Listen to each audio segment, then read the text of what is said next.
60 రోజులు అవుతుంది ఇక్కడ ప్రచారం చేయబట్టి.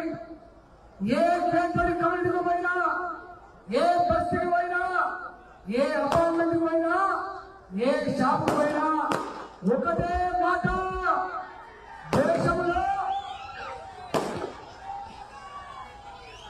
దేశంలో నరేంద్ర మోదీ గారు మళ్ళీ ప్రధానమంత్రి కావాలి.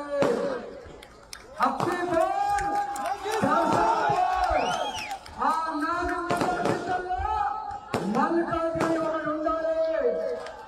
దేశంలోనే అత్యధిక ఓట్లు కలిగిన నియోజకవర్గం మల్లికార్జునే.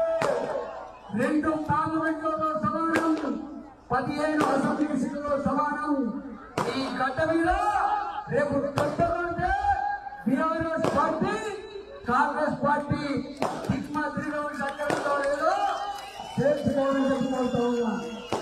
ఇవాళ బాధ్యత కలిగిన ముఖ్యమంత్రి గారు ఏ బేసిస్ లో భారతీయ జనతా పార్టీ మళ్ళీ నరేంద్ర మోదీ గారు అధికారంకి వస్తే రిజర్వేషన్ పోటీ ఒక దుర్మార్గము చిల్లర ప్రచారం చేస్తా ఉన్నావు. నీ మాటలకి తెలంగాణ ప్రజలు సిగ్గుపడుతున్నారు.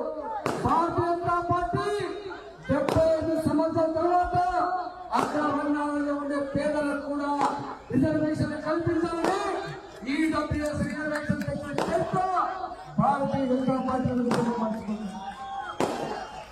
ఈరోజు దళితులలో అత్యధికంగా వెనుకబడిన మాదిగా ఉపకులాలకు 30 ఏళ్ళుగా చేస్తున్న వాళ్ళ పోరాటానికి పరిష్కారం చూపుతున్న పార్టీ, పరిష్కారం చూపుతున్న నాయకుడు నరేంద్ర మోడీ గారి విషయం మర్చిపోతుంది.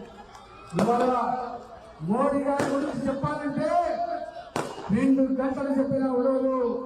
కానీ ఈ హైదరాబాద్ ఇవాళ మెటాలిటీ పెట్రోల్ లేకుండా ఉన్నాయంటే, ఈ హైదరాబాద్ పాపల మోసం లేకుండా ఉందంటే, ఈ హైదరాబాద్ టెర్రరిస్టుల అడ్డా కాకుండా ఉందంటే 10 సంవత్సరాల మోడీ గారి పరిపాలన కారణం. ఇవాళ టెర్రరిస్టులకు, సన్న విద్రోహ శక్తులకు సింహాసనం నరేంద్ర మోడీ గారు 370 ఆర్టికల్ పక్కన పెట్టింది. రామాలయం నిర్మాణం చేసింది. ట్రిబ్యునల్ పక్కకు నెట్టి ముస్లిం ఆడపిల్లల జీవితానికి గ్యారంటీ ఇచ్చింది నరేంద్ర మోడీ గారు. కాబట్టి జేపీ నడ్డా వాళ్ళ ఆశీర్వదించడానికి ఇక్కడికి వచ్చింది. కాబట్టి నేను నా ఆడపిల్లలు, నా యువకులు, నా నిజాంపేట మున్సిపాలిటీ ప్రజలు, ఈ నియోజకవర్గ ప్రజలు, నాకు కార్యకర్తలు గొప్పగా స్వాగతం పలికి పూల వర్షం కురిపించి నడ్డా గారు हम तुम्हारा साथ है అనేటువంటి నినాదం ఇచ్చింది.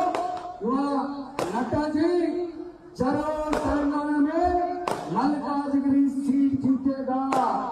ये कांग्रेस भी हो, वो बीआरएस भी हो, दोनों पार्टी को यहाँ पे डिपॉजिट भी नहीं आ सकता. మొత్తం ఎక్కడ చూసినా కూడా ఒకటే నినాదం, సర్వే సంస్థలకు కూడా అంతు పట్టని రిజల్ట్ రేపు రాబోతా ఉంది మల్లికార్జున. కాబట్టి మీ అందరికీ శిరస్సు వంచి నమస్కరిస్తూ, ఏ అపార్ట్మెంట్ పాలక మండలు, ఏ కేంద్ర కమిటీలో ఆ పాలక మండలు పక్కన ఉన్న నా పెద్దలు నిండు మనసులో ఆశ్రయించాలని చెప్పి కోరుతూ